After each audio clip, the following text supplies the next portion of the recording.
Meanwhile, hundreds of Armenian Australians have travelled from around the country to gather in Canberra today, protesting against the ethnic cleansing in that disputed territory after Azerbaijan seized back control. Joining me now live for more on this is Vache Kahramanian, Chairman of the Armenian National Committee of Australia.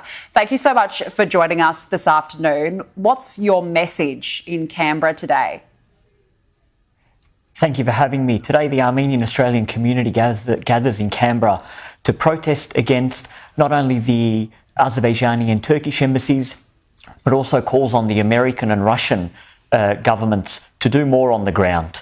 We've now seen the systematic ethnic cleansing of 120,000 people from the Republic of Nagorno-Karabakh at the hands of a brutal Azeri authority, and the community gathers in solidarity today to raise awareness of the plight of these individuals.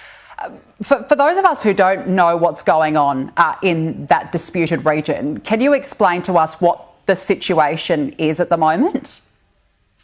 Certainly. Last week, Azerbaijan launched a military offensive against the Republic of Nagorno-Karabakh, an independent, tiny republic in the South Caucasus with an indigenous Armenian population of 120,000 people. As a result of that campaign and the threats of ethnic cleansing, over 100,000 Armenians have now fled as refugees into the Republic of Armenia, where they face hunger, starvation, lack of medical supplies, lack of treatment.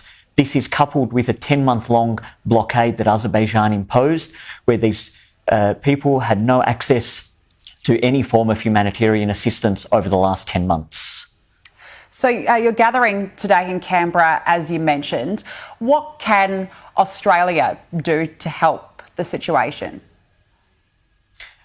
Australia needs to do many things currently. It needs to firstly join with its international allies, including the United States, including Great Britain, in delivering urgent humanitarian assistance through the International Red Cross, who is doing tremendous work on the ground at the moment looking after refugees.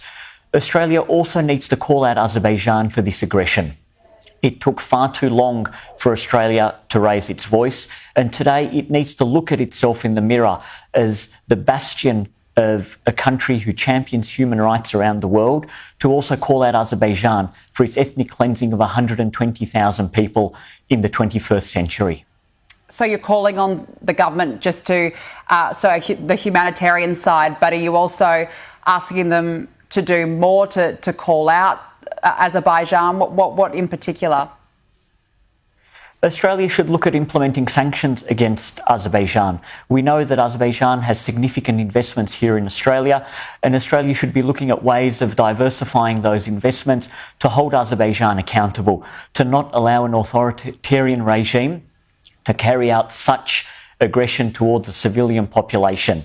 We've seen this time and time again, and unfortunately Australia has sat on the sidelines, has not engaged, has not activated, but today it has a very clear opportunity to stand up on the right side of history.